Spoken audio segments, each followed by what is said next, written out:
ஒண்ணுமே இல்லாத ஒருத்தன் கூட தான் ஓடி போறா. எபிசோடில் பார்த்தீங்கன்னா இதுக்கெல்லாம் காரணம் சிந்தாமணி தான் தெரிஞ்சோடனே விஜயா சிந்தாமணியை பார்க்க போகிறாங்க. நம்பிக்கை துரோகம் பண்ணிட்டில, நீலாம் நல்லாவே இருக்க மாட்டேன், ஏன் இப்படி பண்ணன அப்படின்னு விஜயா நம்ம சிந்தாமணியே கேட்குறாங்க.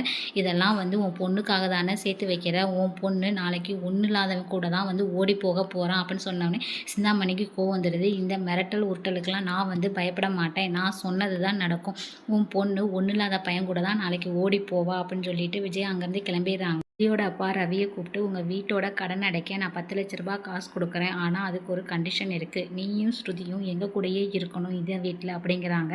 ஆனால் ரவிக்கு இது சுத்தமாகவே பிடிக்கல. இந்த விஷயத்த நம்ம ரவி முத்துக்கிட்ட போய் சொல்கிறாங்க.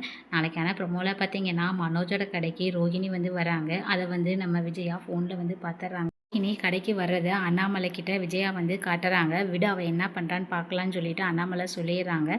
ரோஹிணி நேராக மனோஜ்கிட்ட பேச போகிறாங்க. அப்போ பார்த்தீங்கன்னா நம்ம விஜயா, நீ ஃப்ராடு, எதுக்கு இங்கே முதல்ல வெளியில் போ அப்படின்னு சொல்லி ரோஹிணியை அவமானப்படுத்துகிறாங்க. கடையில் இருக்கவங்க எல்லாருமே நம்ம ரோஹிணியை தான் வேடிக்கை பார்க்குறாங்க. ரோஹிணிக்கு ரொம்பவே அசிங்கமாக போச்சு.